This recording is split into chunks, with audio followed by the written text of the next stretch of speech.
अस्सलाम वालेकुम स्टूडेंट्स, मैं हूं आपका टीचर मुज़म्मिल हुसैन गुरेजा। आज हम स्टार्ट करेंगे FSc mathematics chapter number 3 integration का है। एक्सरसाइज 3.4 है और ये नीचे मैंने अपना व्हाट्सएप नंबर वाइबर नंबर लिख दिया है। क्वेश्चन स्टार्ट करेंगे क्वेश्चन नंबर 2 का फोर्थ पार्ट।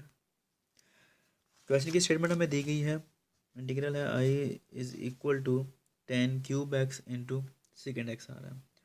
तो ये सॉल्व करने के लिए काफ़ी ईजी है, हम इसको इजीली सॉल्व कर लेंगे। इस तरह पहला क्वेश्चन की है, पहले एक और दो क्वेश्चन इसी क्वेश्चन नंबर 2 के पहले और दूसरा पार्ट उससे मिलता जुलता ही है ये। खैर ये आता है अब जी, इसको हमने अलग कर लेना। पावर क्यूब है तो हम इसको स्क्वायर और पावर 1 के साथ लिख लेंगे into secant x D x, सिर्फ फंक्शन को सिंप्लीफाई करने के लिए, क्योंकि उसके बगैर हम सॉल्व नहीं कर सकते हैं। टेन स्क्वायर एक्स का फार्मूला है जी सीकेंट स्क्वायर एक्स -1 आएगा। आगे क्या आ जाता है जी सीकेंट एक्स टेन एक्स, सिर्फ सिमेट्री दी और कुछ नहीं किया इसको। अच्छा, अब उसके बाद आएगा जी हमारे पास, अब अगर थोड़ा सा गौर करें तो हमारे पास डेरिवेटिव कंप्लीट हो रहा है। जो फंक्शन यहाँ पे दिया है उसका आगे कैसे देखते हैं। सीकेंट एक्स को कोई हम टी पुट कर लेते हैं, इसका जब डेरिवेटिव लेते हैं तो क्या आता है, सीकेंट एक्स का डेरिवेटिव होता है सीकेंट एक्स टेन एक्स। ठीक है, अब इसकी वैल्यू को यहाँ पे पुट कर दें। फर्स्ट ये लिखेंगे, सब्स्टिट्यूट किया हमने इसको।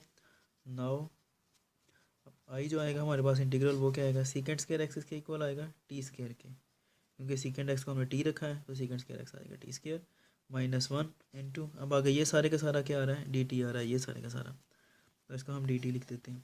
अब सॉल्व करना काफ़ी ईजी है, आपको भी पता है। T square d t minus integral 1 d t आ जाएगा। तो ये क्या आता है जी, टी स्क्वायर का आपको पता क्या आएगा, पावर में एक ऐड और उसी से डिवाइड, इसका सिर्फ टी आ जाएगा plus C constant of integration. T की वैल्यू दोबारा सब्स्टिट्यूट कर दें किसके इक्वल है, सीकेंट एक्स के, तो क्या आ जाएगा जी secant cube x over 3 minus secant x plus c. यही हमारा आंसर है। क्वेश्चन काफ़ी छोटा सा है और इजी है, उम्मीद है कि आपको समझ आ गया होगा। अब इंशाल्लाह आगे नेक्स्ट क्वेश्चन में मिलते हैं, तब तक के लिए मुझे अपनी दुआ में याद रखिए और अपना ख्याल रखिएगा। अल्लाह हाफिज़।